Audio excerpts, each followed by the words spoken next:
Chris is in Bolton. Hi, Chris.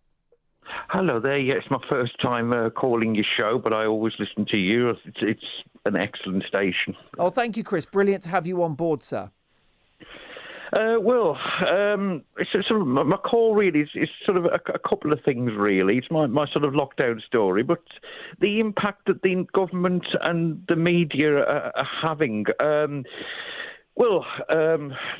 I'll be honest with you, I tried to attempt suicide at the start of this month, at the start of January, because it just all got too much. I have recently resigned from my job because I could no longer face it. I've been working from home for 10 months and I just could not do it any longer. So I've just resigned. But one thing that I don't think's helping is the constant contrasting information the press are putting out. Now, I'll take my local newspaper, the Manchester Evening News. Yeah. You'll have one article about we're basically doomed. The cases are not going down quick enough, and lockdown will be needed for infinity. Yeah. Armageddon, basically. Yeah. They will then print another article. Oh, an exciting new bar's going to be opening next month, and we look forward to visiting it. Great. Then they'll do another article. Oh, new variant, cause for worry. This might scupper the vaccine rollout, all the rest of it. Then they'll be back to another article. Oh, food festivals taking place in Manchester at the end of May. Look forward to, celebrating the end of lockdown with your favourite, nibbles from world-renowned chefs. Then they'll be back. Then another article again, straight back to fear-mongering. So you've got this constant cycle of excitement, fear-mongering. So your head's being pulled from left to right. You just don't know where you're standing. You've got these different scientists saying, we're safe to be starting to lift restrictions now.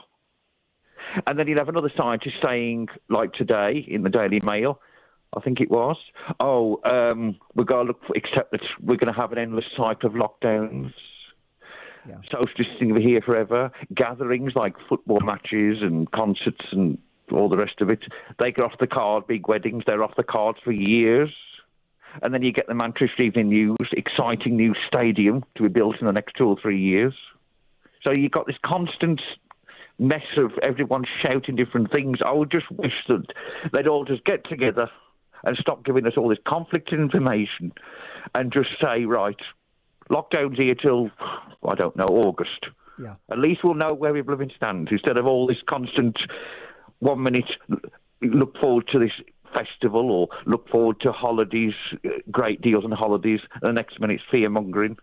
I'm at the stage now, I'm thinking, no, I'm not an anti-vaxxer in any way, shape or form. Sure. The vaccines, But I'm just thinking to myself, I'm 41. It'll be about between July and September. I did the calculator. That's when I'm called for my job.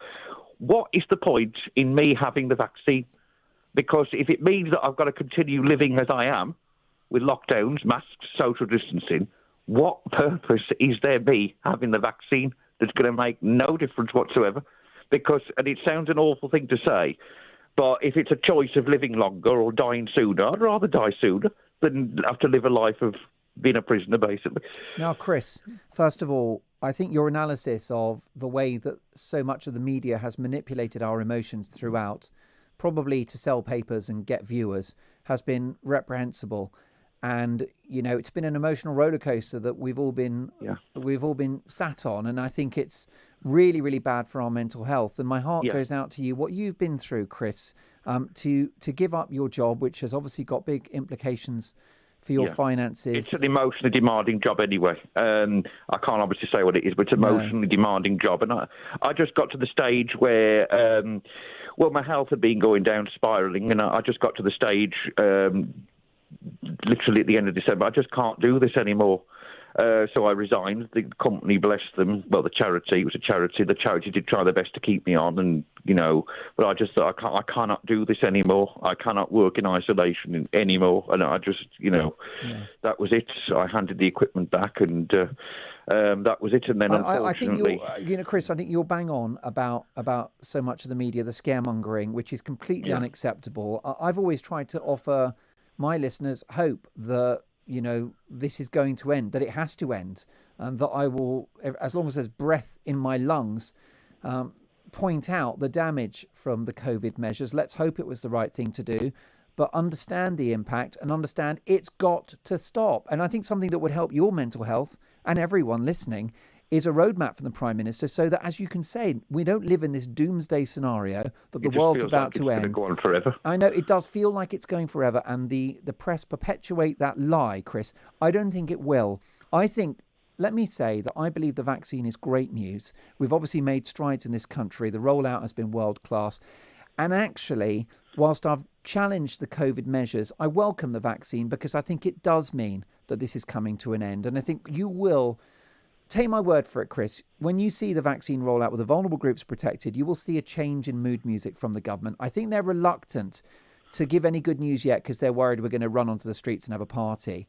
But it will come to an end, Chris, and it will be sooner rather than later. There's huge pressure from this radio station and from my listeners on the government. You've got Tory backbench lockdown skeptics, over 70 of them, who are challenging the Prime Minister every day. And honestly, be reassured, this will end. It's like, these adverts, can you look someone in the eyes? It's just constant. It's just constant. Fear-mongering. And the thing is, Chris, you're a sensitive person. Obviously, you've worked in a business, in a profession that required sensitivity, as you've hinted. I'm very sensitive, yeah. And you're sensitive, but we're all human beings, and we're all susceptible to these emotions. The other thing I want to say to you is that it's devastating for you that you got to a point where you wanted to not continue, to not go on. I want to say a couple of things there, Chris. It is a miraculous, joyful blessing that didn't happen. May I praise the Lords that you are with us, Chris, that you are broadcasting to a nation that loves you. I command our listeners now to call in, to tweet in at Talk Radio and share your feelings about the fact that Chris got to such a low point because he was just so worried about this pandemic. What was most surprising, though, most surprising was when I went to the hospital. They weren't the least bit interested in my mental health. The first thing they're asking for is, did I have a high temperature? Did I have... They seem more interested in trying to put me down as a COVID case. They weren't the least bit interested in what made you want to do what you do. The first things they were literally wanting to do, they just wanted to check out if I got COVID or not. They weren't the least bit interested. I put in a complaint. Whether it'll go anywhere, I don't know. My mental health seemed bottom of their list. It's a shocking indictment on those individuals, Chris. I want you to stay in touch with us. We're always here for you, okay? You've got the number. And I just think that we're through the worst of it. So, and this is not airbrushing reality. I could believe that. I wish I could believe that. I know, and it's so hard, isn't it? And there seems to be people that are happy for this to continue. Oh, well, yeah, I agree with you there. There seems to be some people I personally know, that wouldn't be bothered if this was how it was going to be. I just think to myself, and it's like I say, it sounds awful, but the way I feel at the moment, if someone told me I've got weeks left to live, I would jump in the air for joy, because I'd rather that than live a lifetime, another 40-odd years of this. Chris, I understand you, and let me tell you that we just don't have another 40 years of this. You are a precious person, and you've called this radio station, and I know my audience, and they are just yelling at their radios, Chris. To some people, well, I know. To some people, look, I'm a selfish, scaremongering COVID denier. Well, not on my watch, Chris. To me, you're a gem, and I'm so glad that you got through what must have been the most awful low point, and please be reassured. And I wouldn't say this if I didn't feel it from the very bottom of my heart and from the pit of my stomach, that this is not forever, and actually we are sort of weeks away from the rolling out of a return to normal. And it's very clear about that because the vaccine is highly efficient. And yes, there's some question mark about South African variants. There will always be variants. The bottom line is that even the Oxford jab offers protection against death and serious illness to this South African variant. And the other thing I can tell you is that the South African variant is not widespread in the country. And I was reading this morning in the Times newspaper that there's no prospect that it will become sort of rampant across the country. So, Chris, you did the right thing by hesitating at that moment of darkness. And you also did the right thing by calling Talk Radio. We're here for you. We have got your back. It's what we do. This is Talk Radio.